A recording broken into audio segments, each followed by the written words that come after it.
England 1803. The Somerset countryside glowed golden under the setting summer sun, casting long shadows across the manicured lawns of Oakenridge Hall.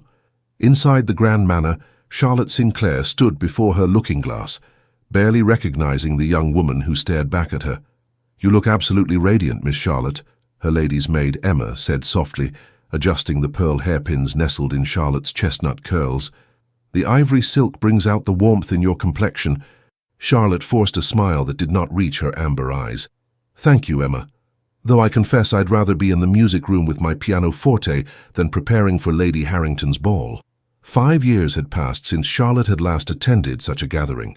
5 years since Edmund Westfield had publicly humiliated her, breaking their engagement mere weeks before the wedding to elope with a wealthy merchant's daughter. 5 years of hiding away at Somerset, nursing a wounded heart and wounded pride. "Your father would be so pleased to see you returning to society," Emma continued, smoothing the delicate lace at Charlotte's neckline. "And your sister writes that all of London has been abuzz with news of your return." Charlotte sighed. At 22 she was hardly the fresh-faced debutante she had once been. "I doubt anyone will remember me, Emma, and that suits me perfectly well." The Harrington estate was ablaze with light as their carriage approached. Charlotte felt her stomach twist with apprehension. Her father, Sir Edward Sinclair, squeezed her gloved hand reassuringly. "Courage, my dear," he murmured. "You've hidden away long enough." The ballroom was crowded with the cream of county society when they arrived. Charlotte kept close to her father's side, nodding politely at introductions, but keeping her expression carefully neutral. She had sworn never to give her heart again, and she intended to keep that promise. It was during a country dance that she first noticed him. The crowd seemed to part as he entered, tall and commanding in his impeccably tailored black evening attire. Dark hair swept back from a face that might have been carved from marble, high cheekbones, a strong jaw, and eyes that seemed to assess everything and everyone with cool detachment. "Who is that gentleman?" Charlotte asked Lady Anne Harrington, her childhood friend and daughter of their hostess. Anne's eyes widened. "You truly have been hidden away, haven't you? That's William Aldridge, the Duke of Hartwell. They call him the Impossible Duke in London." Impossible. Impossible to please, impossible to impress, and most certainly impossible to love, Anne whispered. "He broke his engagement to the Duchess of Wexford years ago, the night before their wedding. Said he couldn't go through with it because he didn't love her. Can you imagine? The scandal was tremendous." Charlotte watched as the Duke moved through the room, barely acknowledging the fluttering young ladies who vied for his attention. "He sounds dreadful." "Oh, he's terribly rich and devastatingly handsome," Anne sighed, and he presented his former fiancée to his best friend, Lord Bentley, who fell madly in love with her. They're blissfully married now with 2 children. "So perhaps he's not entirely dreadful, just particular." Charlotte turned away. "I've had quite enough of particular gentlemen to last a lifetime." She excused herself and made her way to a quieter corner of the ballroom, finding momentary respite near an open window, where the summer breeze offered relief from the heat of too many bodies and too many candles. "You don't appear to be enjoying yourself, Miss—" The deep voice startled her. She turned to find herself looking directly into the grey eyes of the Duke of Hartwell. Up close, they weren't simply cold. They were penetrating, like storm clouds concealing lightning. "Sinclair, Charlotte Sinclair," she replied, offering a curtsy that was just a fraction too shallow to be entirely proper. A flicker of something, surprise perhaps, crossed his face. "Sir Edward's daughter?" "The very same, Your Grace." His gaze swept over her, not in the predatory manner she had grown accustomed to from gentlemen, but with genuine curiosity. "I believe we've met before." "Indeed we have," Charlotte replied coolly, "though I'm not surprised you don't recall. I was 17, and rather forgettable." The ghost of a smile touched his lips. "I doubt that very much, Miss Sinclair. You were attending my cousin's wedding at Wellingford Abbey. You spoke precisely 6 words to me. Pardon me, I didn't see you there." The Duke's eyebrows rose slightly. "And you've remembered that all these years?" "Only because you nearly trampled me while pursuing Lady Elizabeth Carrington across the dance floor," Charlotte replied with unexpected frankness. "She was wearing peacock blue silk. You were quite determined." For the first time, William Aldridge looked genuinely disconcerted. Then, to Charlotte's astonishment, he laughed. a rich, warm sound that seemed at odds with his austere appearance. "It seems I must apologize for my past discourtesy, Miss Sinclair," he said with a slight bow. "Perhaps you'll allow me to make amends with a dance." Charlotte's refusal was on the tip of her tongue when her father appeared at her elbow. "Your Grace, what an unexpected pleasure," Sir Edward exclaimed, clearly delighted to find his daughter conversing with the most eligible bachelor in England.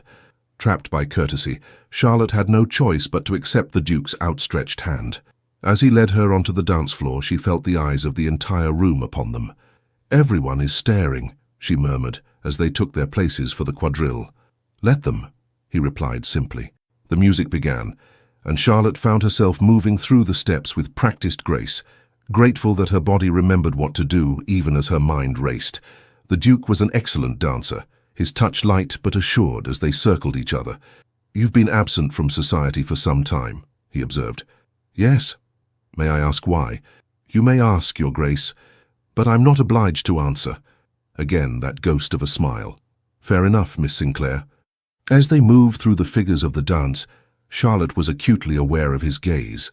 It was unsettling, as though he were trying to unravel her with his eyes alone.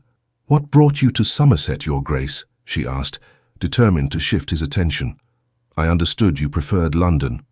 "Business with Lord Harrington," he replied, "though now I find myself grateful for the obligation."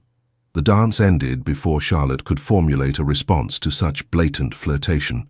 She curtsied, he bowed, and she retreated to her father's side with her composure intact, but her pulse betraying her with its rapid beat. Throughout the evening, she felt his eyes following her. Whenever she glanced in his direction, the Duke was watching her with an intensity that made her skin warm. Twice more he asked her to dance. Twice more she accepted, telling herself it was merely politeness. It was well past midnight when their carriage finally turned down the Oak Line Drive to Oakenridge Hall. Charlotte sat silently, her dance card full for the first time in years, her mind reeling. "The Duke of Hartwell seemed quite taken with you," her father remarked with poorly concealed delight. Charlotte gazed out the window at the passing trees. "The Duke is merely bored with the usual simpering misses. I provided a novelty, nothing more." "He's requested permission to call on you tomorrow," Sir Edward continued as though she hadn't spoken. Charlotte's head snapped toward her father. "And what did you tell him?" "That we would be delighted to receive him, of course." Sir Edward patted her hand. "Charlotte, my dear, it's time you allowed yourself some happiness." "I am perfectly content with my life as it is," she insisted. But as she lay in bed that night, sleep eluded her. Every time she closed her eyes, she saw William Aldridge's face, felt the gentle pressure of his hand on her waist, heard the low rumble of his voice. She had promised herself never to love again, had built walls around her heart that had stood firm for 5 long years. One night, one dance, one look. Surely that wasn't enough to threaten everything. Was it? The morning brought rain, sheets of it cascading down the windows of Oakenridge Hall, turning the lush gardens into a blur of green and grey. Charlotte sat at her writing desk, a half-finished letter to her sister in London before her, her quill hovering indecisively above the parchment. Should she mention the Duke? Eleanor would be ecstatic at the mere suggestion of such a connection, but to acknowledge his attention seemed to give it a significance Charlotte was reluctant to admit. A gentle knock at the door saved her from the decision. Emma entered carrying a silver tray with a single envelope upon it. "A messenger just arrived from Harrington House, Miss Charlotte." Charlotte broke the seal and unfolded the crisp parchment, her eyes widening as she read. "Is something amiss?" Emma asked, noticing her expression. "It's from the Duke of Hartwell," Charlotte replied, her voice carefully neutral. "He writes that unexpected business requires his immediate return to London, and he regrets that he must postpone his visit." Emma's face fell. "Oh, Miss Charlotte, I'm sorry. You seemed—" "It's of no consequence," Charlotte interrupted briskly, tucking the note away. "I hardly know the man." But as the day wore on, Charlotte found herself unaccountably restless. She tried reading, then needlework, then playing the pianoforte, but nothing held her attention. When her father inquired about the Duke's message at dinner, she relayed the contents with affected indifference.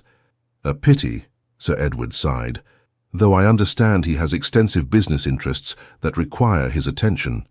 Perhaps when we return to London for the season—" Charlotte set down her fork with more force than necessary. "Father, please. One dance does not constitute a courtship.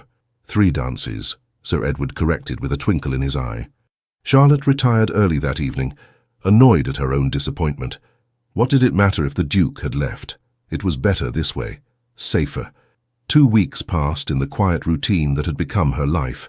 The weather cleared, allowing Charlotte to resume her daily walks across the estate. It was during one such walk, as she followed the stream that marked the boundary between Oakenridge and the neighbouring property, that fate intervened. She heard the thundering of hooves before she saw the rider, a blur of dark horse and darker rider, emerging from the copse of trees ahead. The horse reared suddenly, startled by her presence, and for a terrifying moment, Charlotte was certain both beast and rider would tumble into the stream. Instead, the rider controlled the animal with impressive skill, bringing it to a prancing halt mere feet from where she stood frozen. "Miss Sinclair," the Duke of Hartwell said, sounding as surprised as she felt. "I did not expect to encounter anyone out here." Charlotte found her voice, though it came out higher than normal. "You're trespassing, Your Grace." He dismounted in one fluid motion, looking entirely too handsome in his riding attire. "Am I? I was told this was still Harrington land. The stream marks the boundary. You're on Sinclair property now." She gestured to the water gurgling merrily between smooth stones. "Then I must beg your pardon." He gave a small bow, though his eyes never left her face. "Twice now I've nearly run you down. You'll think me terribly ill-mannered." Despite herself, Charlotte felt a smile tug at her lips. "Once more, and I shall have to conclude it's deliberate, Your Grace." "William," he said suddenly. "My friends call me William. Are we friends then? I should like us to be." He took a step closer, leading his horse by the reins. "At the very least, it would allow me to apologize properly for departing so abruptly after the ball." Charlotte lifted her chin. "No apology is necessary. We barely know each other. A situation I'd like to remedy." His grey eyes seemed warmer in the dappled sunlight filtering through the trees. "I've returned to Harrington House for the foreseeable future. Business matters, you understand. In Somerset. How unusual." A smile played at the corners of his mouth. "Indeed." They stood in silence for a moment, the only sounds the burbling of the stream and the occasional snort from his horse. "Would you care to walk with me?" Charlotte found herself asking, surprising them both. "That is, if your business can wait." "I find suddenly that it can," William replied, falling into step beside her as they followed the path along the stream. They walked for over an hour, their conversation flowing with unexpected ease. He told her of his estates in Derbyshire and his townhouse in London. She spoke of her love of music and literature. Neither mentioned his hasty departure or her long absence from society. "You're not at all what I expected, Miss Sinclair," he said, as they turned back toward Oakenridge. "Oh? And what did you expect?" "From what I'd heard, a fragile recluse afraid of her own shadow."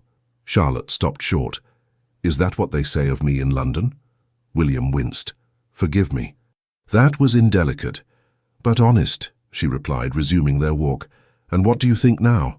He considered her for a long moment. "I think there's a story there, one you're not yet ready to tell."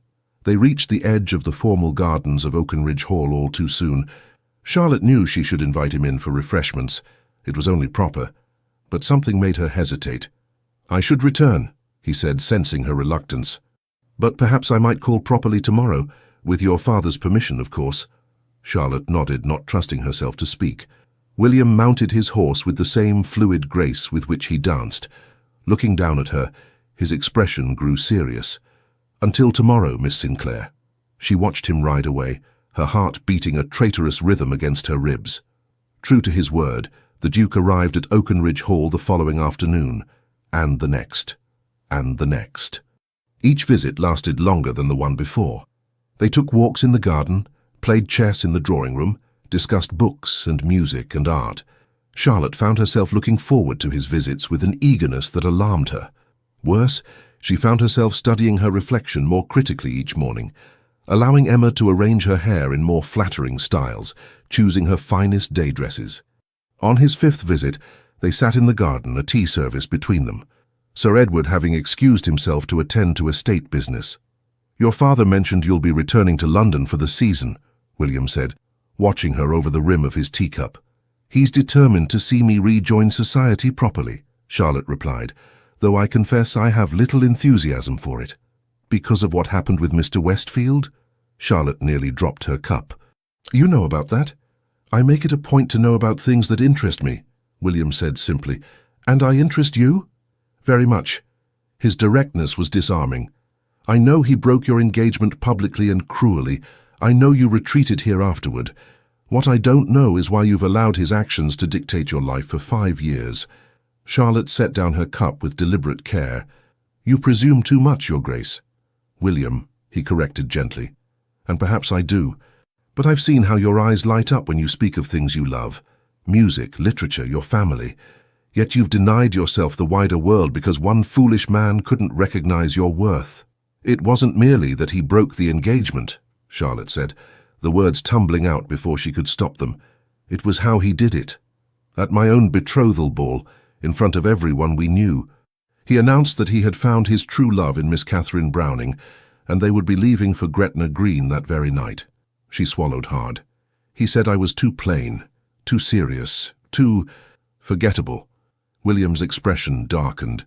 He was an idiot, perhaps, but when everyone looks at you with pity, when whispers follow you everywhere, it became easier to stay away. And now? Charlotte met his gaze squarely. Now I find myself wondering if perhaps it's time to stop hiding. The intensity in his eyes made her breath catch. I would very much like to see you in London, Charlotte. It was the first time he had used her given name, and something about the way he said it made her shiver despite the warm summer air. Why? She asked, suddenly bold. You could have any woman in London. Why show interest in someone like me? William leaned forward. Because you're the first woman who doesn't seem to care whether I show interest or not. Because you challenge me, surprise me. Because when I'm with you, I'm not the Duke of Hartwell or the Impossible Duke, or any of the other ridiculous titles society has given me. I'm simply myself. Charlotte's heart hammered in her chest. And who is that exactly? Someone who, until recently, didn't believe he was capable of... He broke off, looking almost startled by what he'd been about to say. Before Charlotte could press him further, Emma appeared at the garden entrance. Miss Charlotte, a visitor has arrived, a Mr. Edmund Westfield. Charlotte felt the blood drain from her face. William rose immediately, his posture tense.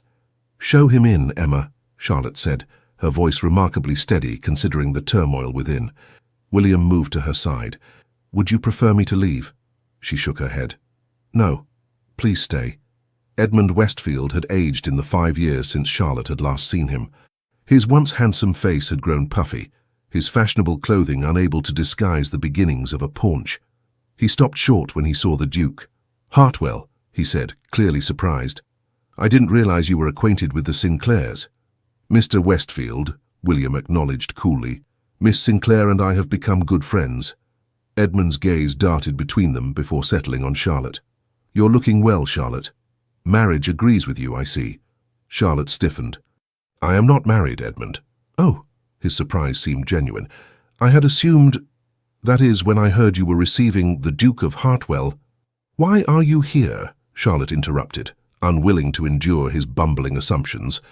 Edmund shifted uncomfortably. I'm staying with the Petersons. I heard you were in residence and thought I should pay my respects. 5 years after humiliating her publicly. William's voice was dangerously soft. How remarkably conscientious of you. Edmund flushed. I don't believe this concerns you, Your Grace. On the contrary, William replied, Miss Sinclair's well-being concerns me greatly.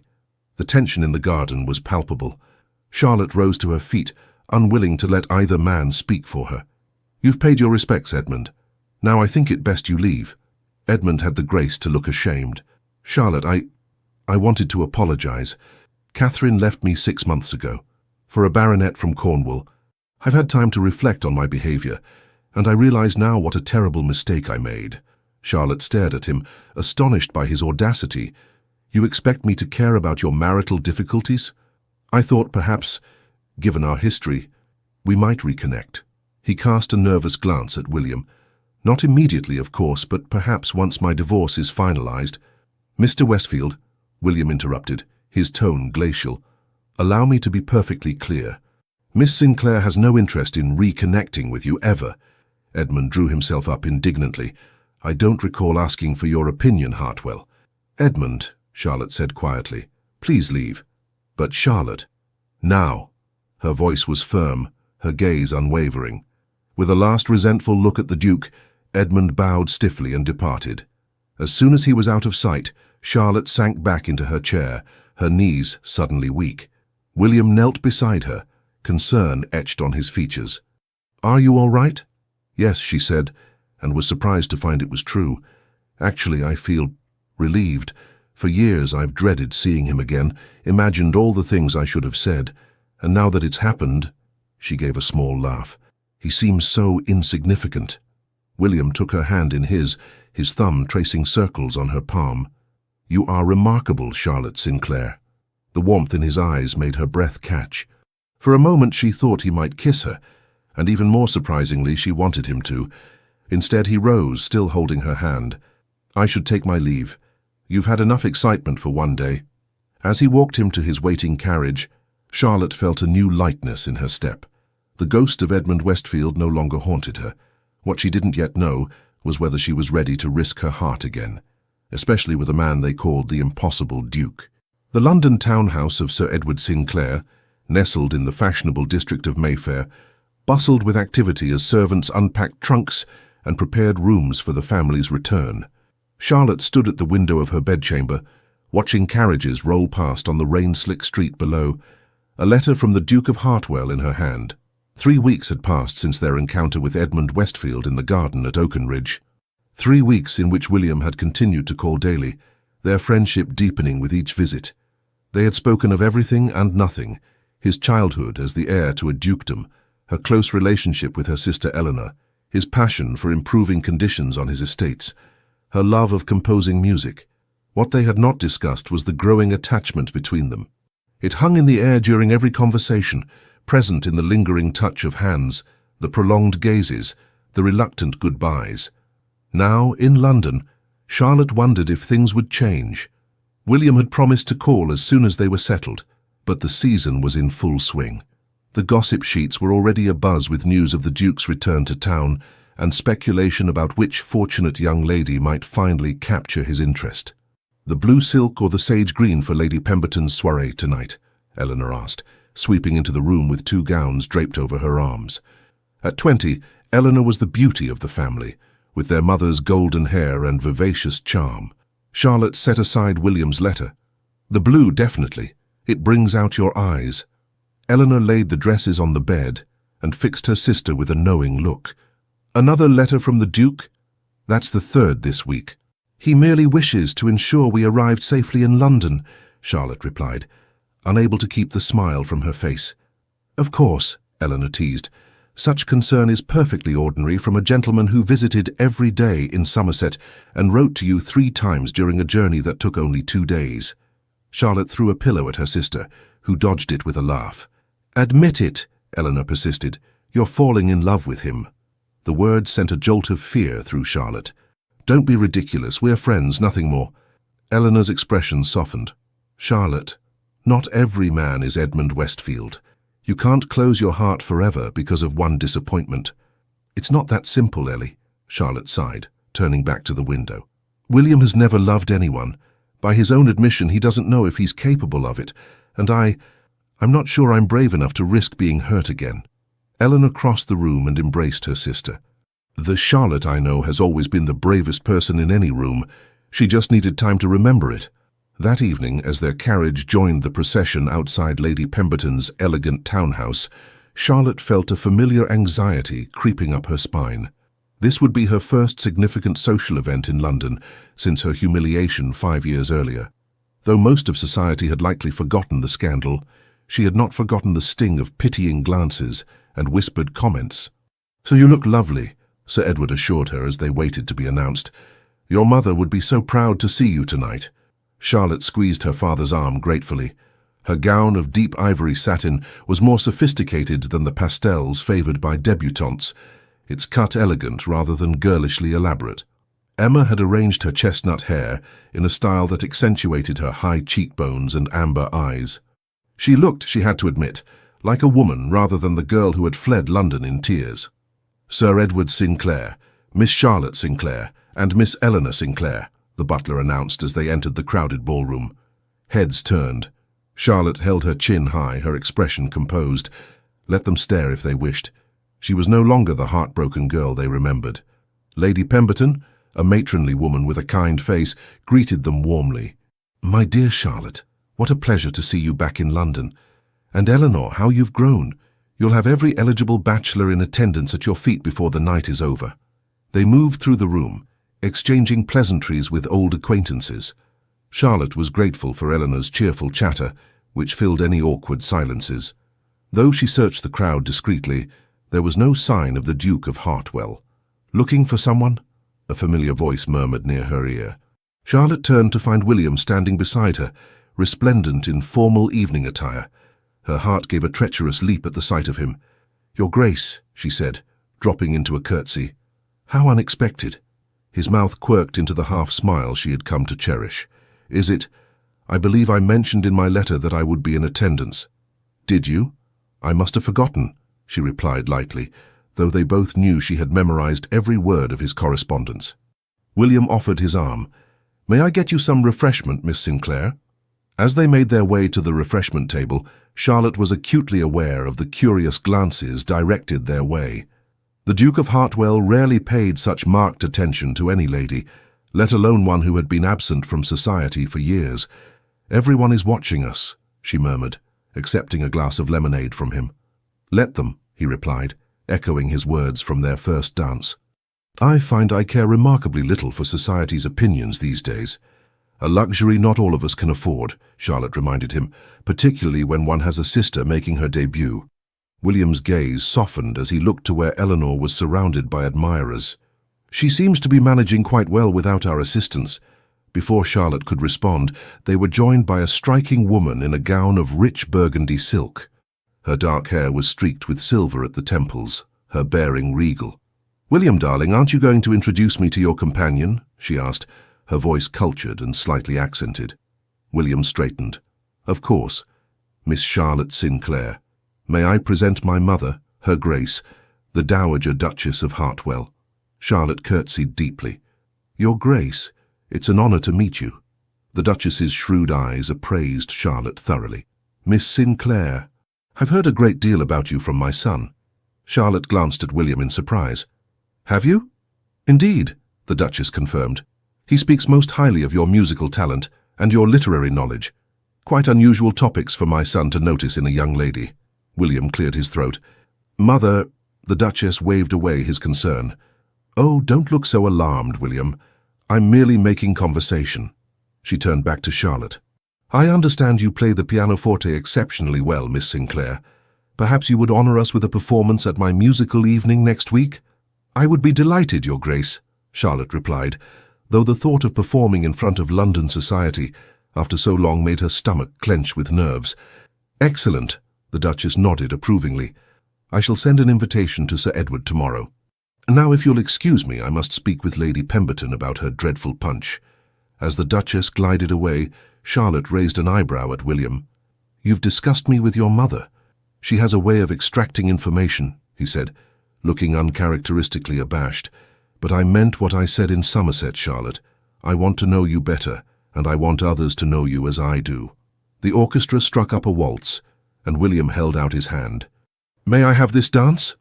As they took their places among the other couples, Charlotte was reminded of their first dance at Lady Harrington's ball, but this time, as William's hand settled on her waist, there was a familiarity to his touch that sent warmth coursing through her. "You've caused quite a stir," she observed as they moved gracefully across the floor, the impossible Duke showing particular attention to a lady. "I imagine the gossip sheets will be fascinating tomorrow." A shadow crossed William's face. "Does that concern you?" "Should it?" His grip tightened slightly. "No, but I would understand if it did."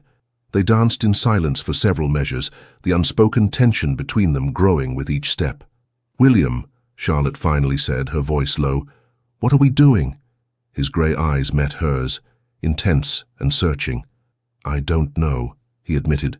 "I only know that when I'm with you, I feel different. As though I've been sleepwalking through life and suddenly found myself awake." The raw honesty in his voice made her breath catch. "And that frightens you?" "Terrifies me," he corrected with a rueful smile. "I've never felt this way before." The waltz ended before Charlotte could respond. As they moved off the dance floor, she noticed a group of fashionable young women watching them, their expressions ranging from curious to envious. "Your admirers seem disappointed," she remarked. William followed her gaze and frowned.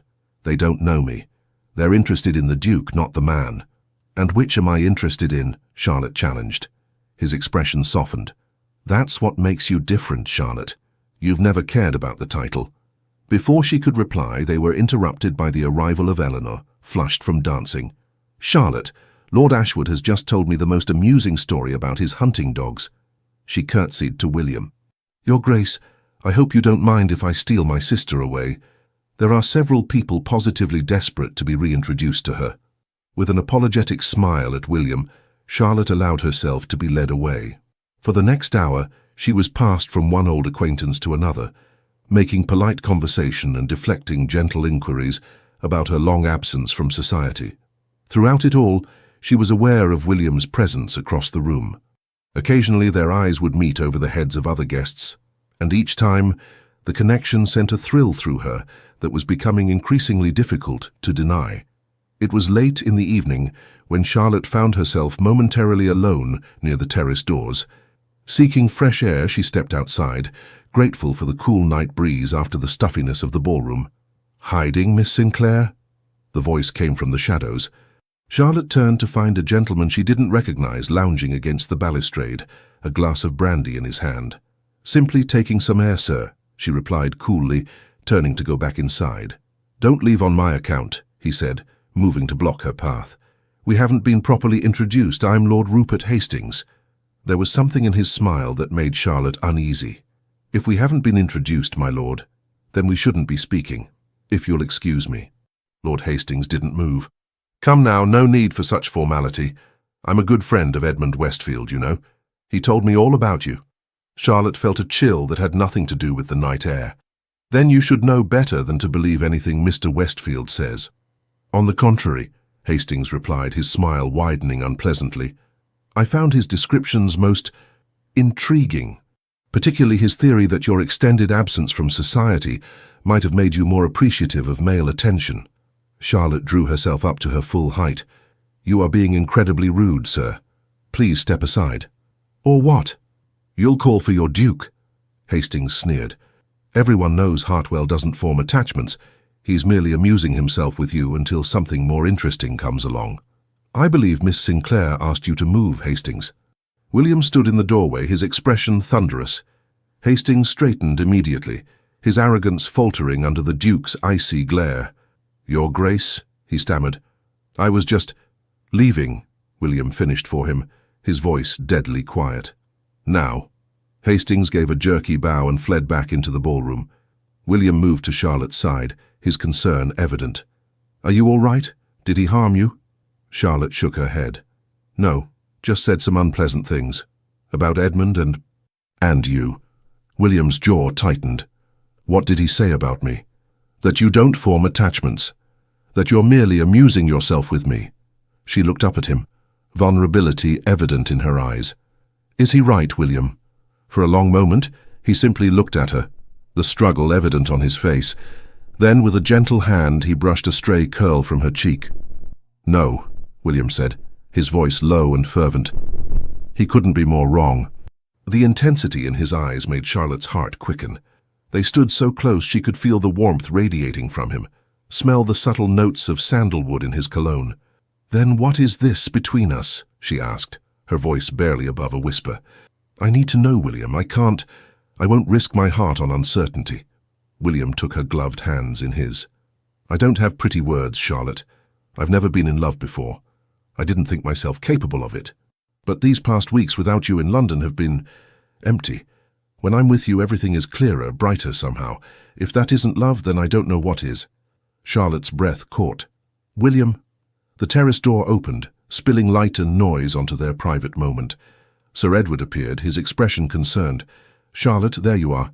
Eleanor and I have been looking everywhere." He nodded politely to the Duke. "Your Grace." William released Charlotte's hands reluctantly.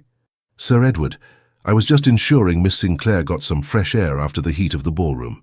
"Very thoughtful," Sir Edward replied, though his eyes narrowed slightly at their proximity. "But I'm afraid we must take our leave. Eleanor is developing a headache." Charlotte nodded, though disappointment coursed through her. "Of course, Father." She turned to William. "Thank you for your company this evening, Your Grace." William bowed over her hand, his lips brushing her knuckles through the thin fabric of her glove. "Until tomorrow, Miss Sinclair." The carriage ride home was quiet, Eleanor having fallen asleep against Charlotte's shoulder. Sir Edward studied his eldest daughter thoughtfully. "The Duke of Hartwell seems quite taken with you," he observed. Charlotte kept her eyes on the passing street lamps. "We enjoy each other's company, that's all." "Charlotte?" Her father's voice was gentle. "I only want your happiness. After what happened with Edmund, I worry." "I know, Father." She squeezed his hand. "But William is nothing like Edmund." "William, is it?" Sir Edward raised an eyebrow. "You've grown close indeed." Charlotte felt a blush warm her cheeks. "He's kind and honourable and different when we're alone. Not the cold, distant Duke everyone believes him to be." Sir Edward nodded slowly. "Just be careful with your heart, my dear. Even the most honourable of men can cause pain when love is involved." The next morning, Charlotte awoke to find London transformed.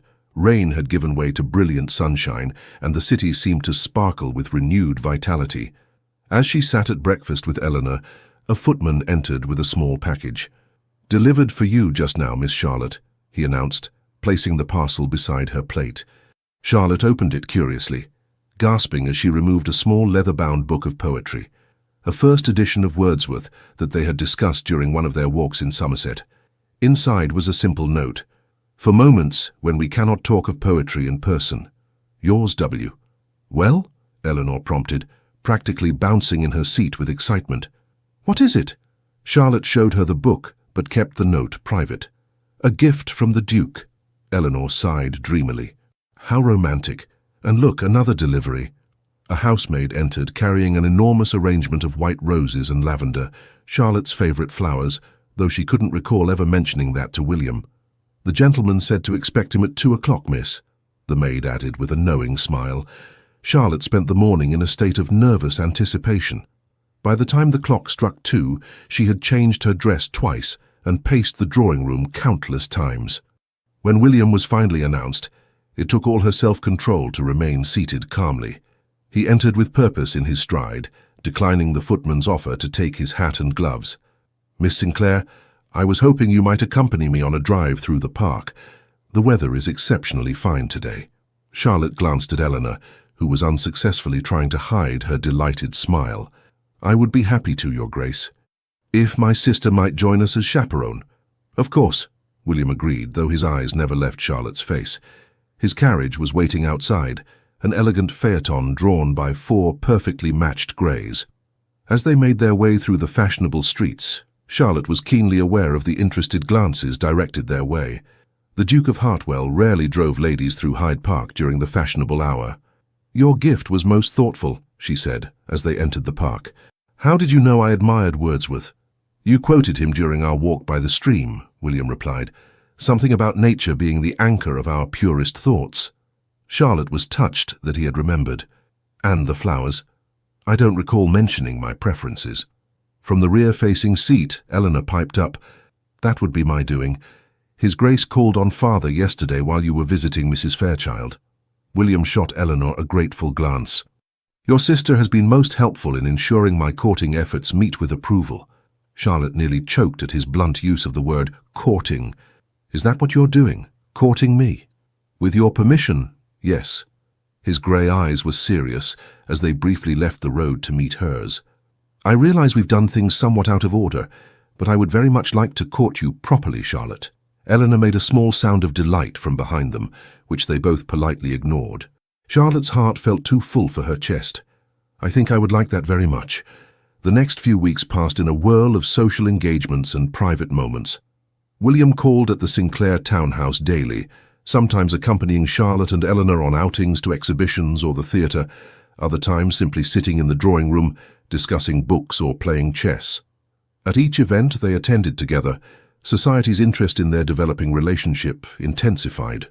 The gossip sheets began referring to Charlotte as the lady who tamed the impossible Duke, a moniker that made her cringe but seemed to amuse William greatly. Not everyone viewed their attachment favourably.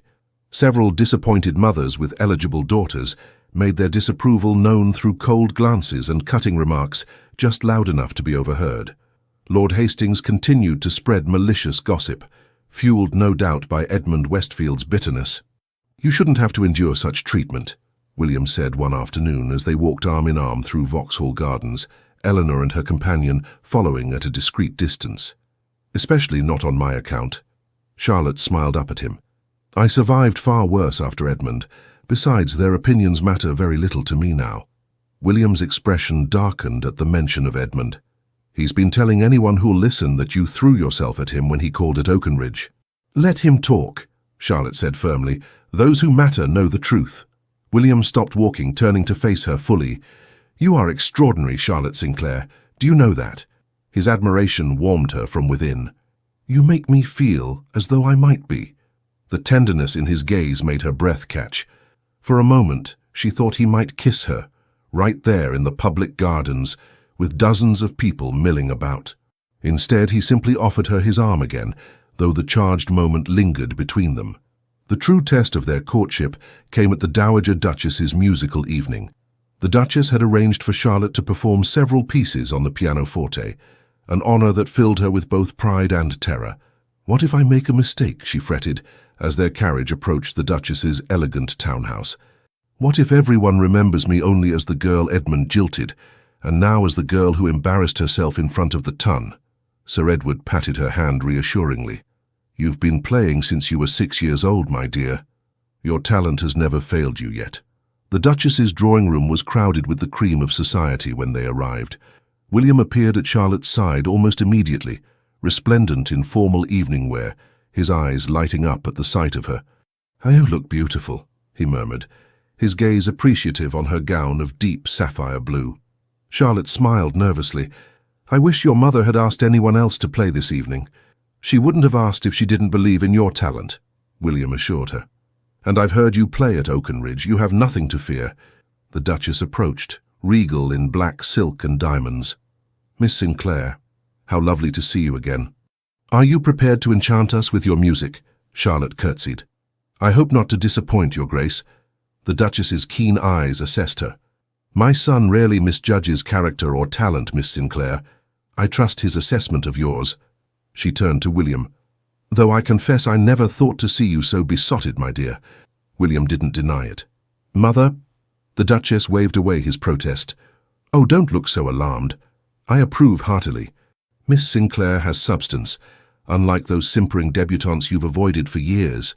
She took Charlotte's arm. "Now, shall we begin? The guests are eager for some culture amidst all the gossip." As Charlotte took her place at the magnificent grand pianoforte, she felt a momentary panic. The room was filled with expectant faces, some friendly, some merely curious, a few openly skeptical. Among them, she spotted Edmund Westfield, standing near the back with Lord Hastings, both men wearing identical smirks. Then her eyes found William, standing near the instrument, his expression filled with such confidence in her that her fears receded. She placed her fingers on the keys and began to play. The first notes of Beethoven's Moonlight Sonata filled the room. Charlotte closed her eyes, letting the music flow through her, forgetting the audience, forgetting everything but the emotion of the piece. When she finished the final movement, there was a moment of complete silence before the room erupted in applause. The Duchess approached. Her typically reserved expression softened with genuine admiration. "Magnificent, my dear. Truly moving." Throughout the evening, Charlotte performed several more pieces, each met with increasing enthusiasm. Between performances, William remained close, his pride evident in every glance, every gesture. By the end of the night, even the most critical society matrons were approaching her with compliments and invitations. As the guests began to depart, Charlotte found herself momentarily alone in the Duchess's conservatory, seeking a moment of quiet after the emotional intensity of performing. The glass-walled room was filled with exotic plants and softly illuminated by strategically placed candles, creating an intimate oasis. "There you are." William's voice was soft as he entered the space. "I've been looking everywhere for you." Charlotte smiled. "I needed a moment to collect myself. I still can't quite believe it went so well." "I can," he said, moving to stand before her. "You were extraordinary tonight, Charlotte." Everyone saw what I've known since Somerset, that you are the most remarkable woman in London."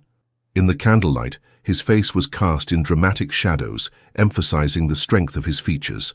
Charlotte's heart quickened as he took her hands in his. "When we were interrupted at Lady Pemberton's ball," he said, his voice low and intense, "there was something I wanted to tell you, something I've never said to anyone before." Charlotte could barely breathe. "Yes?" "I love you, Charlotte." The words were simple, spoken with absolute certainty. "I didn't know what that meant until I met you. I didn't believe I was capable of it, but now I can't imagine my life without you in it." Tears pricked at Charlotte's eyes. "William, You don't have to say anything," he assured her quickly. "I know you have every reason to be cautious after what Westfield did to you. I just needed you to know the truth of my feelings." Charlotte shook her head, a smile breaking through her tears. "You impossible man. I was trying to tell you that I love you too." The joy that transformed William's face was like sunrise breaking over the horizon. Slowly, giving her every chance to pull away, he leaned down and pressed his lips to hers. The kiss was gentle at first, then deepened as Charlotte responded, her hands moving to his shoulders. When they finally parted, both slightly breathless, William rested his forehead against hers. "I should ask your father's permission to court you officially," he murmured. Charlotte laughed softly. "I think he's been expecting it since Somerset." "Nevertheless," William straightened, his expression growing serious, "I want to do everything properly. You deserve nothing less." A discreet cough from the doorway caused them to step apart quickly. The Dowager Duchess stood there, one eyebrow raised, but a smile playing at her lips. "While I wholeheartedly approve of this development," she said dryly, "perhaps the conservatory of a well-attended musical evening is not the most prudent location for declarations of affection." Charlotte blushed deeply, but William merely offered his mother an unrepentant smile. "We were just discussing my intentions to speak with Sir Edward, Mother." "I should hope so," the Duchess replied, though her eyes were kind as they rested on Charlotte. "Miss Sinclair has quite won over my guests this evening. I dare say you'll have no shortage of supporters for the match." As they rejoined the remaining guests, Charlotte felt as though she were floating. The world seemed brighter, more vibrant somehow. Even the sight of Edmund's sour expression as he observed their returned happiness couldn't dampen her spirits. William spoke privately with Sir Edward the following morning and received his blessing to court Charlotte officially. The announcement in the society papers was met with a flurry of interest and speculation. For a week, all seemed perfect. William called daily, often taking Charlotte for drives in the park or escorting her and Eleanor to various social events. At each gathering they were the center of attention, their obvious affection for each other the subject of much romantic sighing among the younger set. Then came Lady Harrington's midsummer ball. Charlotte had been looking forward to it for days, especially after William hinted that he had something special planned for the evening. She wore her finest gown, a creation of ivory silk embroidered with silver thread that Eleanor declared made her look positively celestial. The ball was in full swing when they arrived, the Harrington townhouse transformed with thousands of candles and masses of summer blooms. William was waiting for them in the entrance hall, his face lighting up at the sight of Charlotte. "You take my breath away," he murmured as he bowed over her hand. The evening began perfectly. They danced the first waltz together, then the quadrille. During supper, William kept her laughing with whispered observations about their fellow guests. Charlotte caught herself thinking that this must be what perfect happiness felt like. It was during their second waltz that she noticed the change in him. William's expression had grown distant, his responses to her comments increasingly distracted. When the dance ended, he escorted her back to where Eleanor and Sir Edward stood, his manner oddly formal. "If you'll excuse me," he said stiffly, "there's a matter I must attend to." Before Charlotte could respond, he was gone, disappearing into the crowd. She waited, making conversation with various acquaintances, but as 1 hour stretched into 2 with no sign of William, anxiety began to gnaw at her. "Perhaps he was called away on urgent business," Eleanor suggested kindly. "Without a word to me?" Charlotte shook her head. "Something isn't right, Ellie." It was Sir Edward who finally spotted the Duke, standing on the far side of the ballroom, deep in conversation, with a striking young woman Charlotte had never seen before. The lady was beautiful in an exotic way.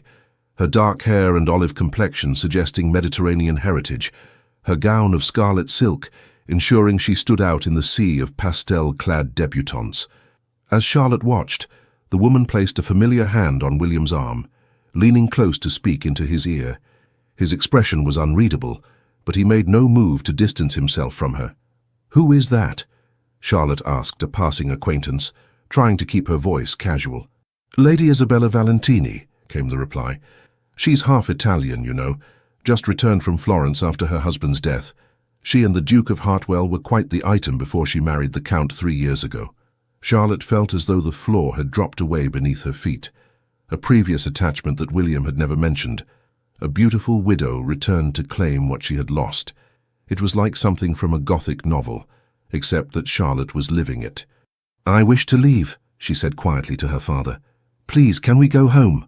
Sir Edward's concerned gaze moved from Charlotte's pale face to the Duke and his companion. "Of course, my dear. I'll call for the carriage." They slipped away without speaking to William. In the carriage, Charlotte sat rigid, staring unseeing at the passing streets as Eleanor held her hand in silent support. "He didn't even tell me about her," Charlotte said finally, her voice small. "If his affections could be so easily diverted by a former attachment, what does that say about his feelings for me?" Sir Edward sighed heavily. "Sometimes, my dear, the past has a powerful hold on us, but that doesn't necessarily mean the present affections are insincere." "Edmund said something similar," Charlotte replied bitterly, "just before he abandoned me for Catherine Browning." Back at home, Charlotte retired immediately to her bedchamber, ignoring Emma's concerned questions about her early return. She sat at her window in the darkness, watching the street below, half hoping to see William's carriage arrive with some reasonable explanation. It was nearly dawn when exhaustion finally claimed her. She awoke to find Eleanor sitting on the edge of her bed, a troubled expression on her lovely face. "There's something you should see," Eleanor said, holding out the morning edition of the London Gazette. The society page featured a detailed account of Lady Harrington's ball, focusing particularly on the reunion of the Duke of Hartwell with his long-lost love, Lady Isabella Valentini. The article speculated that the Duke's interest in Miss Charlotte Sinclair had been merely a diversion while he awaited the widowed Countess's return to London. Charlotte let the paper fall from her numb fingers. "So it's true then. There's more," Eleanor said hesitantly. "The Duke called earlier while you were still asleep. Father spoke with him. He's left London, Charlotte, gone to his estate in Derbyshire with no word on when he'll return." The pain that lanced through Charlotte's chest was so acute she couldn't breathe for a moment. "He left without even speaking to me." Eleanor bit her lip. "He left this." She handed Charlotte a sealed letter bearing William's ducal crest. With trembling fingers, Charlotte broke the seal. "My dearest Charlotte, by now you will have seen the gossip sheets and drawn your own conclusions. I cannot blame you if you think the worst of me. Lady Isabella represents a chapter of my life I believed long closed. Her unexpected return has forced me to confront certain truths about myself and my past that I had not fully resolved. I need time to ensure that my feelings for you are as true and unchangeable as I believed them to be. It would be unconscionable for me to promise you forever if there remained any doubt in my heart. I go to Hartwell Hall to seek clarity. I ask for your patience, though I have no right to expect it." With deepest affection, William Charlotte read the letter twice, then carefully folded it and placed it in her desk drawer. When she turned back to Eleanor, her expression was composed, though her eyes shimmered with unshed tears. "So the impossible Duke lives up to his name after all," she said, her voice surprisingly steady. "I was a fool to believe I could be the exception." Eleanor reached for her hand. "Charlotte, don't. He's confused, that's all. He'll realize—" "What he realizes doesn't matter anymore," Charlotte interrupted. "I won't be the woman who waits anxiously for a man to decide if she's worthy of his love. I did that once with Edmund. Never again." As the days passed, Charlotte threw herself into London's social whirl with a determination that concerned her family. She attended every ball, every soirée, every musicale, dancing and laughing as though her heart weren't breaking a little more each day. The gossip sheets, initially filled with speculation about the Duke's sudden departure, and the beautiful Countess who had supposedly reclaimed his heart, gradually moved on to fresher scandals. Lady Isabella, it was reported, had departed for her estates in Italy, though whether the Duke had joined her there no one seemed to know. A fortnight after William's disappearance, Charlotte found herself at the Rutherford's summer ball, one of the last major events of the season. She had just finished dancing with a pleasant young viscount when she felt a familiar presence at her side. "Miss Sinclair." Charlotte turned slowly, her heart pounding despite her determination to remain unmoved. "Your Grace, how unexpected to see you in London again." William looked tired, she thought, noting the shadows beneath his eyes and the new lines of strain around his mouth. "May I have a moment of your time? Somewhere private?" Part of her wanted to refuse, to make him feel even a fraction of the pain she had endured. But another part, the part that still loved him despite everything, couldn't deny the plea in his eyes. "The terrace," she said with a nod toward the glass doors. "For 5 minutes, no more." Outside, the summer night was warm and fragrant with roses climbing the terrace walls. Charlotte stood with her back straight, her chin lifted, determined not to show how deeply his presence affected her. "You left without a word," she said, breaking the silence first. "After everything you said, everything we shared, you just left." William's expression was anguished. "I know. It was unforgivable. Yet here you are, seeking forgiveness anyway." Charlotte crossed her arms protectively over her chest. "Where is Lady Valentini? I understood you had reconciled." "Isabella is in Italy, where she belongs," William replied firmly. "Whatever was between us died years ago. I needed time to be certain of that, for both our sakes." Charlotte gave a hollow laugh. "How noble of you to spare my feelings by breaking my heart." "Charlotte, please." He took a step toward her, stopping when she flinched back. "I've been at Hartwell Hall these past weeks, thinking of nothing but you, remembering every word, every smile, every moment we shared." "And what conclusion did your great contemplation yield?" she asked, unable to keep the bitterness from her voice. William's gaze was steady, his voice low and fervent. "That I am completely, irrevocably in love with you. That the thought of a future without you is unbearable. That I was a fool to let fear and confusion drive me away from the best thing that has ever happened to me." Charlotte felt tears threatening and blinked them away furiously. "Pretty words, Your Grace." "But you've said pretty words before." "Not words, then," William said, reaching into his pocket. "Actions." He withdrew a small velvet box and knelt before her on the stone terrace. Charlotte's breath caught as he opened it to reveal a ring of breathtaking beauty, a perfect sapphire surrounded by diamonds set in platinum. "Charlotte Sinclair," William said, his voice rough with emotion, "I love you with all my heart. I want to spend the rest of my life proving that to you, if you'll let me. Will you do me the extraordinary honor of becoming my wife?" For a long moment, Charlotte simply stared at him, her mind racing. This was everything she had dreamed of, everything she had feared to hope for. Yet the memory of his abandonment still stung. "How do I know you won't leave again the next time you have doubts?" she asked softly. "How can I trust you with my heart when you handled it so carelessly before?" William didn't rise, his expression deadly serious. "Because I promise you here and now that I will never again let fear drive me from your side. Because these weeks without you have been the most miserable of my life. Because I now know with absolute certainty that you are the only woman I will ever love." He took a shaky breath. "I understand your hesitation, Charlotte. I've given you every reason to doubt me. If you need time, I will wait. If you need proof of my devotion, I will spend every day providing it. I ask only for the chance to earn back your trust." Charlotte looked down at the man before her. Not the Duke, not the impossible figure of society gossip, but William, the man who had awakened her heart and shown her that love could be both tender and passionate, challenging and supportive. "Get up," she said finally. William rose slowly, uncertainty in his eyes. Charlotte stepped closer, close enough to see the rapid pulse at his throat, to smell the familiar scent of his cologne. "If you ever leave me like that again," she said, her voice low and intense, "I won't be here when you return, do you understand?" Hope dawned in his face. "Perfectly. And if Lady Valentini or any other woman from your past reappears—" "They don't matter," he interrupted firmly. "They never did. Not the way you do." Charlotte drew a deep breath. "Then yes, William Aldridge, I will marry you." The joy that transformed his face was like watching the sun break through storm clouds. He slid the ring onto her finger with trembling hands, then pulled her into his arms. his lips finding hers in a kiss that held all the promise of their future together. When they finally parted, both breathless, Charlotte rested her head against his chest, listening to the steady beat of his heart. "Your mother will be pleased," she murmured. "She told me the first time we met that she approved of me." William laughed softly. "My mother has better judgment than I do, apparently.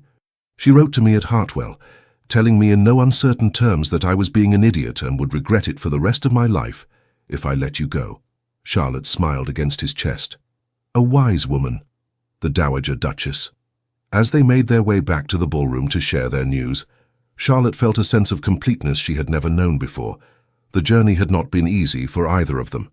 Both had faced their deepest fears, she of loving and being hurt again, he of opening his heart for the first time.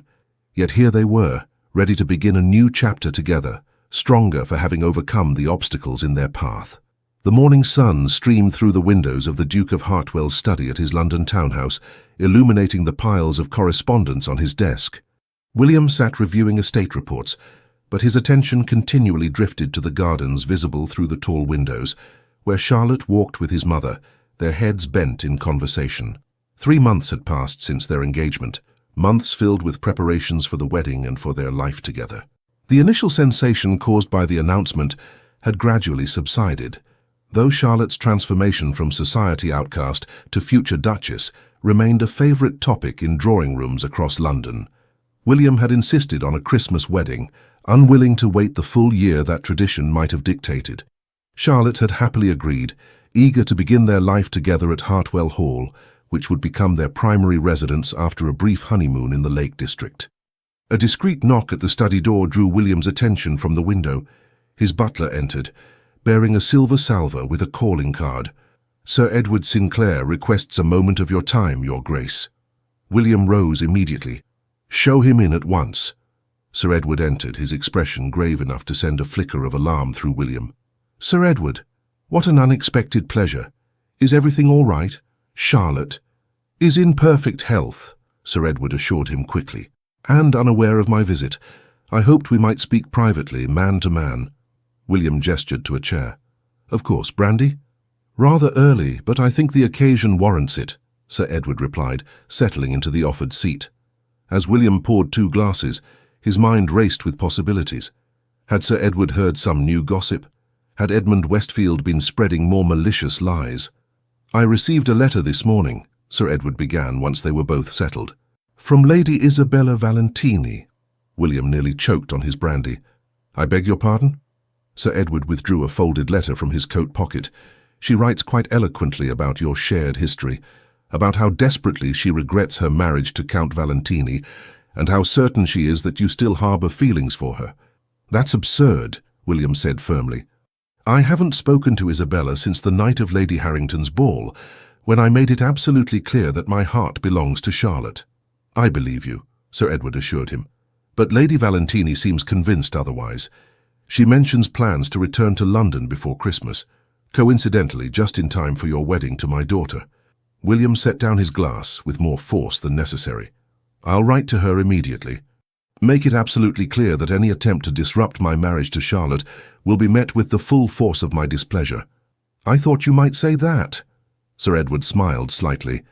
"Which is why I've taken the liberty of drafting a response myself. With your approval, of course." He handed William another letter. As the Duke read, his eyebrows rose higher and higher. "This is remarkably direct, Sir Edward." "I've found that certain situations require plain speaking," Charlotte's father replied calmly. "The lady has been informed in no uncertain terms that any attempt to contact you, Charlotte, or any member of either family, will result in her immediate ostracism from society, both in England and in Italy, where I happen to have several influential connections." William stared at the older man with newfound respect. "I had no idea you could be so formidable." Sir Edward's expression softened. "When it comes to my daughter's happiness, Your Grace, I am capable of being positively ruthless." William leaned forward, his gaze earnest. "Sir Edward, I swear to you that Isabella means nothing to me. My feelings for Charlotte are the most profound and certain of my life. I would sooner cut off my right arm than cause her a moment's pain." "I know that now," Sir Edward nodded, rising to his feet. "But I had to be sure. Charlotte has suffered enough disappointment to last a lifetime. I couldn't bear to see her hurt again. William stood as well, extending his hand. I understand completely, and I'm grateful for your vigilance. Charlotte is fortunate to have such a father. As they shook hands, a mutual understanding passed between them, the shared determination to protect the woman they both loved, albeit in different ways. After Sir Edward departed, William remained standing by the window, watching as Charlotte and his mother continued their tour of the garden. The autumn sun caught the copper highlights in Charlotte's chestnut hair, and even from a distance, he could see the animation in her expression as she discussed the planned replanting of the rose beds. The thought that anyone, especially Isabella, might threaten Charlotte's happiness filled him with cold fury. He would need to be vigilant in the coming weeks to ensure nothing marred the joy of their wedding day. In the gardens below, Charlotte and the Dowager Duchess had reached the stone bench beneath the ancient oak tree. As they sat, Charlotte removed her gloves, the sapphire engagement ring catching the sunlight. "William tells me you've decided on Hartwell Hall as your primary residence after the wedding," the Duchess remarked, adjusting her shawl against the October breeze. Charlotte nodded. "Yes, though we'll maintain the London house for the season, of course." A wise choice. "The country air will be beneficial when children come along." The Duchess smiled at Charlotte's slight blush. "My son was raised at Hartwell, as was his father before him. There's something to be said for tradition." Charlotte gazed around the formal gardens, imagining them in summer bloom, picturing children, her children, William's children, running along the gravel paths. It feels right somehow, as though Hartwell Hall has been waiting for us. The Duchess reached over to pat Charlotte's hand. "I believe it has. The old house has been lonely since my husband passed. It needs laughter and life again." "I'll do my best to provide both," Charlotte promised. The Duchess studied her future daughter-in-law with approval. "You know, when William was a boy, his father and I worried that he might never know true happiness. He was always so serious, so contained. Even as a child, he kept his feelings locked away." Charlotte nodded, remembering William's own admission that he had never believed himself capable of love. "The change in him since he met you is remarkable," the Duchess continued. "He smiles now, truly smiles, not that polite social mask he wore for so many years. He laughs. He makes plans for the future with enthusiasm rather than duty." "He's changed me too," Charlotte admitted softly. "After Edmund, I thought I'd never trust anyone with my heart again. William showed me that real love is worth the risk." The Duchess squeezed her hand. "You're exactly what my son needs, my dear. What we all needed, I think." As they rose to continue their walk, Charlotte glanced up at the study windows and saw William watching them. She raised a hand in greeting, her heart warming at the smile that transformed his face even at a distance. Later that afternoon, as Charlotte prepared to return to the Sinclair townhouse, William drew her into his study for a private moment. "Must you go?" he asked, his hands resting lightly on her waist. "I've hardly had a moment alone with you all day." Charlotte smiled up at him. "My father is expecting me for dinner, and your mother mentioned some urgent wedding details requiring your attention." William groaned. "More discussions about flower arrangements and table settings, no doubt." "It will all be worth it in the end," Charlotte reminded him, straightening his cravat with familiar ease. "Just think, in less than 2 months, we'll be husband and wife." "Too long," William murmured, pulling her closer. "I count every day until you're truly mine, Charlotte." His kiss was tender yet passionate, a promise of the life they would soon share.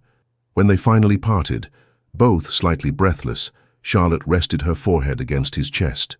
"I never imagined I could be this happy," she confessed. "Sometimes I fear it can't possibly last." William tilted her chin up, his grey eyes intent on hers. "It will last, Charlotte. I promise you. What we have isn't the fleeting infatuation that society calls love. It's something far stronger, built on understanding and respect as much as passion." Charlotte smiled, drawing comfort from his certainty.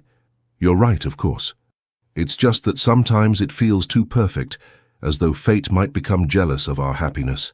"Let fate try," William replied with the arrogant confidence that had once intimidated her and now simply made her smile. "I've fought too hard for this, for us, to let anything stand in our way now." As her carriage pulled away from his townhouse, Charlotte couldn't help but reflect on the extraordinary journey that had brought them to this point. From that first reluctant dance at Lady Harrington's ball in Somerset to their engagement, they had overcome doubt, scandal, separation, and their own fears to find their way to each other. The following weeks passed in a whirl of wedding preparations. Charlotte divided her time between fittings for her trousseau, consultations with the Dowager Duchess about the wedding breakfast, and blissful hours with William as they made plans for their future together. Society continued to buzz with talk of the match, though the tone had shifted from initial skepticism to romantic approval. The transformation of the impossible Duke into an openly devoted fiancé had captured the public imagination, turning their courtship into something of a fairy tale. Not everyone rejoiced in their happiness, of course. Edmund Westfield was reportedly bitter about Charlotte's good fortune, though he had retreated to his country estate after several pointed cuts from William's influential friends made London society less welcoming. Lord Hastings continued to mutter darkly about the match in his cups, but found few sympathetic ears. Of Lady Isabella Valentini there was no sign, and Charlotte gradually relaxed her vigilance, choosing to trust in William's love and the strength of their bond. As November drew to a close and December ushered in the Christmas season, London transformed with evergreen garlands, festive ribbons, and the anticipation of holiday gatherings. The Sinclair townhouse bustled with activity as Charlotte's wedding day approached, with Eleanor taking particular delight in her role as chief bridesmaid. "The modiste delivered your wedding dress this morning," Eleanor announced excitedly, bursting into Charlotte's bedchamber one snowy afternoon. "It's absolute perfection, Charlotte. William will be speechless when he sees you." Charlotte looked up from the letter she had been writing to a childhood friend. Did they remember the adjustments to the lace at the neckline? Yes, and the result is exquisite. Eleanor flopped onto Charlotte's bed with a dreamy sigh. It's like something from a romantic novel, the Duke and the lady who broke through his icy reserve with the power of true love.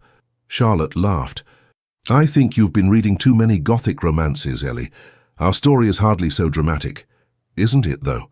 Eleanor propped herself up on her elbows. The Duke who couldn't love, the lady who swore never to love again, both transformed by a chance encounter at a country ball. If that isn't the stuff of novels, I don't know what is. Before Charlotte could respond, Emma appeared at the door. "Miss Charlotte, a letter has just arrived for you by special messenger." Charlotte took the envelope curiously. It bore no return direction, and the handwriting was unfamiliar, elegant yet somehow aggressive in its bold strokes. Breaking the plain wax seal, she unfolded the single sheet of expensive paper. Her blood ran cold as she read. "Miss Sinclair, you may believe you have won the Duke of Hartwell's heart, but I assure you his affections are not so easily captured or held. William and I share a bond that transcends time and circumstance, a passion that cannot be extinguished by convenient engagements or society's expectations. Ask yourself why he fled to Derbyshire upon my return to London. Ask yourself why a man known for his cold reserve suddenly professes ardent devotion. Is it love, Miss Sinclair, or merely wounded pride that drives him to prove he can secure the hand of the woman society has been watching? William belongs with me, as he has always known in his heart. I have returned to England to claim what is rightfully mine, and I will not be deterred by your provincial charms or your family's ambitions. Lady Isabella Valentini." Charlotte felt the room spin slightly. She had known, of course, that Isabella existed, had even prepared herself for the possibility of encountering her in society after the wedding.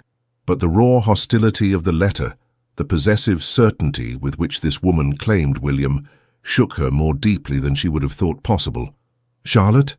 Eleanor's voice seemed to come from far away. "You've gone white as a sheet. What is it?" With trembling hands, Charlotte passed her the letter. Eleanor's eyes widened as she read, her expression shifting from shock to outrage. "The absolute nerve," she exclaimed. "This woman is clearly deranged. You must show this to William at once." Charlotte shook her head, her thoughts racing. "No, I need time to think." "Think about what?" Eleanor demanded. "Charlotte, surely you don't give any credence to these poisonous claims?" Did she? Charlotte asked herself.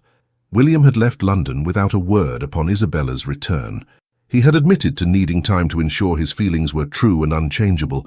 What if the Italian countess was right, and his proposal had been motivated more by pride than love? "I trust William," Charlotte said finally. as much to convince herself as her sister. "But I won't have this woman's venom tainting our wedding preparations. I'll deal with it in my own way." Eleanor looked unconvinced. "At least tell father. He should know that this harpy is making threats." "They're hardly threats, Ellie," Charlotte reasoned, taking back the letter and folding it carefully. "Just spiteful words from a jealous woman." But as she tucked the letter into her writing desk, Charlotte couldn't quite dismiss the chill of foreboding that had settled around her heart. That evening, William called as planned to escort Charlotte and her family to the opera. If he noticed her unusual quietness, he made no comment, attributing it perhaps to the natural nerves of a bride-to-be as the wedding day approached. Throughout the performance, Charlotte found herself watching him surreptitiously, searching for any sign that his affection for her might be less sincere than he claimed. But all she saw was the same tender regard, the same quiet attentiveness that had gradually won her heart over the past months. When he took her hand during a particularly moving aria, the warmth of his touch and the intimate smile they shared dispelled some of her fears. Yet Lady Isabella's letter lingered in the back of her mind, like a shadow on an otherwise sunny day. The following morning, Charlotte made a decision. Rather than allowing Isabella's insinuations to fester, she would confront the situation head-on, not by showing the letter to William, which might only create tension between them, but by meeting with Lady Valentini herself. Through discreet inquiries, Charlotte learned that Isabella had taken rooms at Brown's Hotel in Mayfair. With Eleanor sworn to secrecy, she sent a brief note requesting a private meeting that afternoon. The reply came within the hour, a single line in that same bold handwriting. 4 o'clock. My suite at Brown's. Come alone. "This is madness," Eleanor protested as Charlotte prepared for the meeting. "At least let me accompany you." "And what would that accomplish?" Charlotte asked, selecting a bonnet that framed her face becomingly. "Isabella would never speak freely with you present. I need to look this woman in the eye, Ellie. I need to understand what I'm facing. You're facing a venomous, manipulative harpy who wants your fiancé," Eleanor said bluntly. "What more is there to understand?" Despite her sister's objections, Charlotte departed for Brown's Hotel at precisely 3:30, dressed in a walking suit of deep blue wool that William had once admired for bringing out the amber flecks in her eyes. She had dressed carefully, deliberately, wanting to face Isabella not as a threatened bride, but as a confident woman, secure in her fiancé's love. The hotel was elegantly appointed, catering to wealthy foreign visitors to London. Charlotte gave her name to the concierge, who directed her to a suite on the first floor. Taking a deep breath to steady her nerves, she knocked firmly on the door. It was opened by a lady's maid, who curtsied and ushered Charlotte into a lavishly furnished sitting room dominated by a chaise longue upholstered in crimson silk. Upon it reclined Lady Isabella Valentini. Charlotte's first thought was that the gossip sheets had not exaggerated Isabella's beauty. She was exquisite in a dramatic, almost theatrical way, olive-skinned and dark-eyed, with a lush figure displayed to advantage in a gown of emerald green that would have looked garish on most English women, but suited her exotic colouring perfectly. "Miss Sinclair," Isabella drawled, making no move to rise. Her English was flawless, but coloured with the musical inflections of her Italian heritage. "How conventional you look." Charlotte refused to be baited. "Lady Valentini, thank you for agreeing to meet with me. Curiosity." Isabella shrugged one elegant shoulder. "I wanted to see the woman William has chosen to settle for." "Is that what you believe?" Charlotte asked, remaining standing despite the maid's gesture toward a chair. "That the Duke of Hartwell is merely settling?" Isabella's dark eyes assessed Charlotte with lazy contempt. "What else could it be? William and I share a passion that comes once in a lifetime. Our separation was merely a temporary inconvenience." "An inconvenience that lasted through your marriage to another man," Charlotte observed. A flash of something, anger perhaps, or genuine pain, crossed Isabella's perfect features. "Circumstances forced my hand. The Count offered financial security that my family desperately needed. William understood." "Did he?" Charlotte asked softly. "Because from what I understand, he broke off all contact with you after your marriage." Isabella rose in a single fluid movement, like a cat uncoiling. "You know nothing of our history, Miss Sinclair. William and I have a connection that transcends conventional understanding. What I know, Charlotte said steadily, is that William has asked me to be his wife, that he speaks of our future with joy and certainty, that when we are together, there is no shadow of any other woman between us. Isabella gave a brittle laugh. Such charming naivete. Tell me, did he mention me at all before our encounter at Lady Harrington's ball? Did he confide in you about the woman who first awakened his capacity for passion? The question struck uncomfortably close to Charlotte's own doubts. William's past is his own, she replied carefully, as is mine. What matters is the future we choose to build together. How very philosophical, Isabella mocked, moving to a side table to pour herself a glass of wine. She did not offer one to Charlotte. But philosophy provides cold comfort in an empty bed, does it not? Charlotte felt heat rise to her cheeks at the crude implication. I didn't come here to trade insults, Lady Valentini. I came to ask you, woman to woman, to cease your attempts to disrupt my engagement. Isabella sipped her wine, her eyes never leaving Charlotte's face. And if I refuse? Then you will achieve nothing but your own humiliation, Charlotte replied calmly. William has made his choice clear. Continuing to pursue him will only damage your own reputation and standing in society. You think I care for society's opinion? Isabella scoffed. I am a Valentini by marriage, with wealth and connections across Europe. English drawing rooms hold no power over me. Charlotte moved toward the door, having heard enough to confirm her suspicions. Isabella was not motivated by genuine love for William, but by wounded pride and possessiveness. Then I pity you, Lady Valentini. For all your beauty and sophistication, you fail to understand the man you claim to love. Isabella's expression hardened. And you believe you do. I know that William values honor and sincerity above all else, Charlotte said, that he finds peace in meaningful conversation rather than shallow flattery. That beneath his reserved exterior is a man of profound feeling and integrity. And most importantly, I know that he loves me, not as a possession to be claimed or a prize to be won, but as a partner to cherish and respect. For the first time, uncertainty flickered across Isabella's face. You speak very confidently for a woman who received my letter only yesterday. Charlotte smiled slightly. Your letter told me more about you than about William.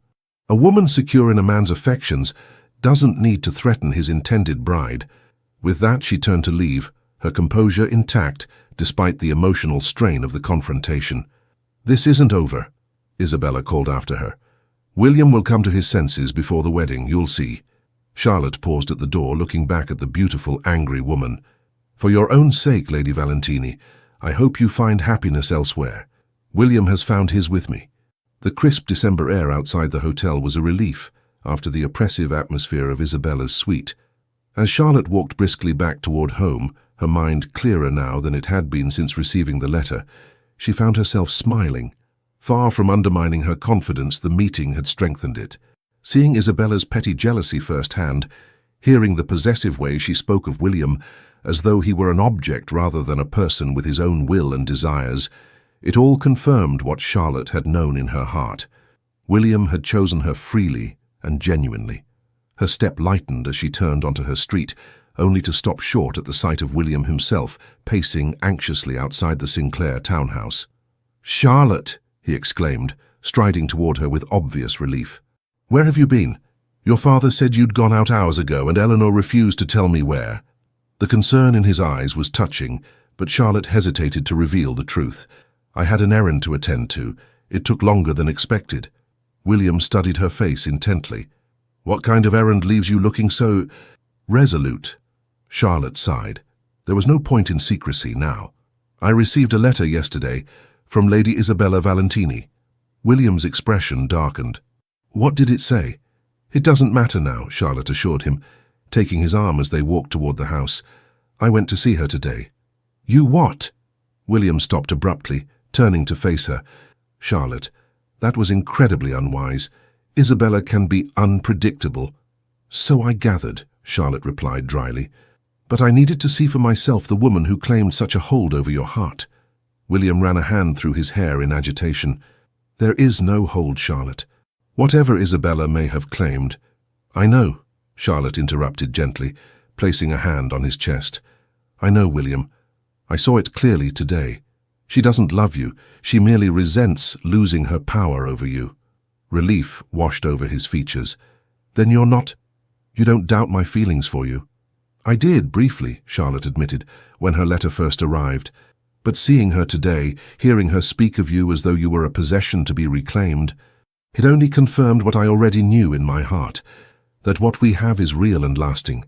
William pulled her into his arms, heedless of the impropriety of such a display on a public street. I have half a mind to confront her myself, he muttered against her hair. That would only feed her delusions of importance, Charlotte replied, drawing back to look up at him. Let her be, William. She'll leave London once she realizes her schemes have failed. William gazed down at her with a mixture of admiration and concern. You never cease to amaze me, Charlotte Sinclair. Most women would have succumbed to hysterics or jealous accusations. Charlotte smiled. I'm not most women. No, he agreed, his eyes warm with love. You're the woman I'm going to marry in precisely 18 days, and I cannot wait to make you mine forever. The remaining days before the wedding passed in a blur of final preparations. True to Charlotte's prediction, Lady Isabella departed London soon after their confrontation, reportedly returning to Italy in a flurry of dramatic pronouncements about English barbarism and the superior romantic sensibilities of continental gentlemen. Edmund Westfield made one last desperate attempt to speak with Charlotte at a pre-wedding celebration hosted by the Dowager Duchess, only to be firmly escorted from the premises by William's imposing butler when he became too insistent. The incident caused a minor stir, but was quickly forgotten in the general excitement surrounding the approaching nuptials. On the eve of her wedding day, Charlotte sat at her dressing table while Emma brushed out her hair for the night. Eleanor perched on the edge of the bed, chattering excitedly about the flowers, the music, the distinguished guests expected to attend. Lady Harrington was saying that half of London is desperate for an invitation, she reported gleefully. The wedding of the year, they're calling it. Charlotte smiled at her sister's reflection in the mirror.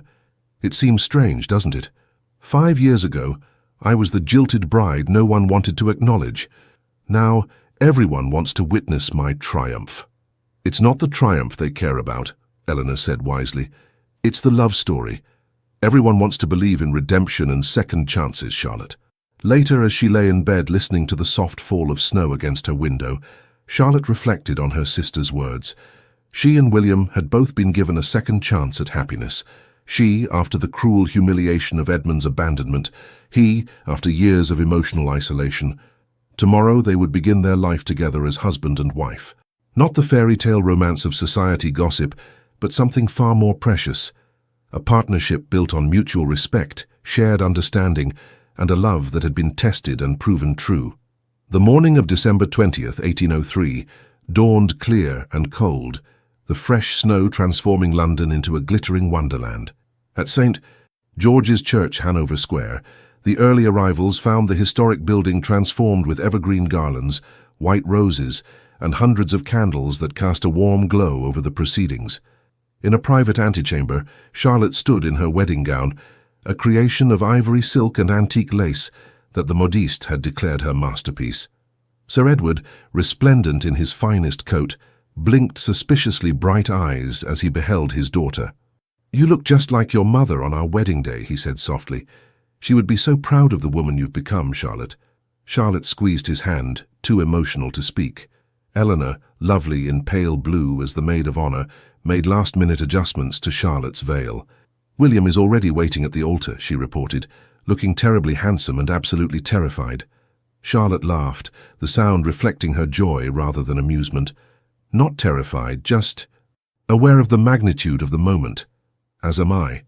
When the organ began to play and the great doors of the church opened, Charlotte felt a perfect calm settle over her. With her hand on her father's arm, she began the walk toward her future. The church was filled to capacity.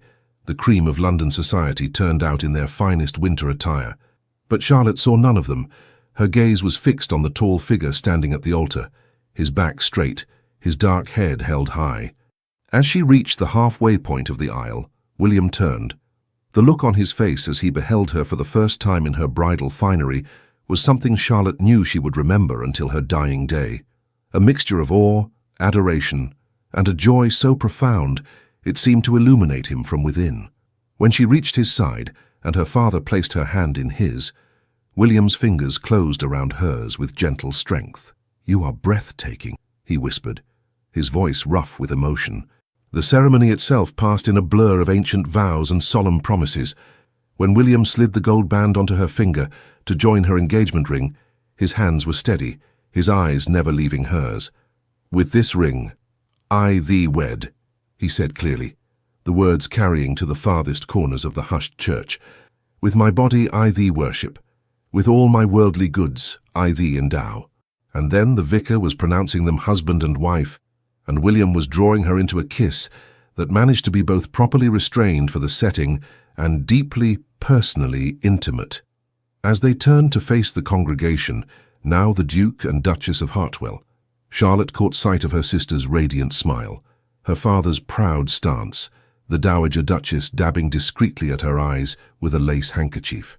The wedding breakfast at Hartwell House was a sumptuous affair, with the finest food and wine served to 200 of London's most distinguished guests.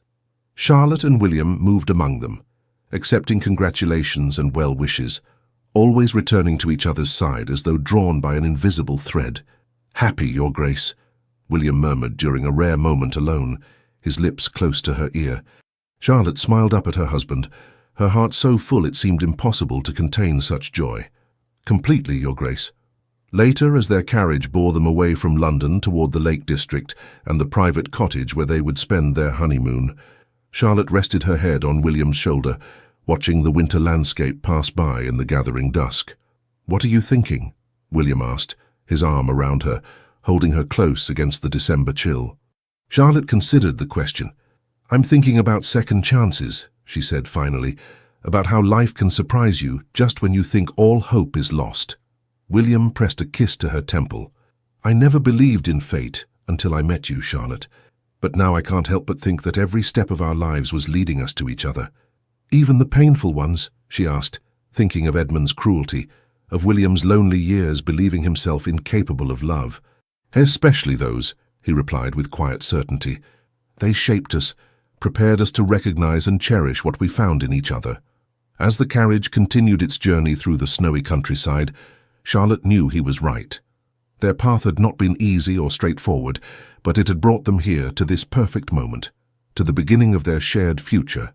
She had promised never to love again, and he had never believed he could love at all. Yet here they were, their hearts joined, their souls intertwined, their love a testament to the healing power of second chances and the irresistible force of a love that could set even the most guarded soul on fire. The end. Dear listener, there's something deeply reassuring about a story of love rekindled, isn't there? As Charlotte and William found their way to each other despite past wounds, perhaps you're reminded that the human heart possesses remarkable resilience. Their journey speaks to what many of us know to be true, that life offers unexpected second chances, often when we least expect them, and that our capacity to love again remains intact, even after disappointment or loss. Like Charlotte, many of us have known disappointment.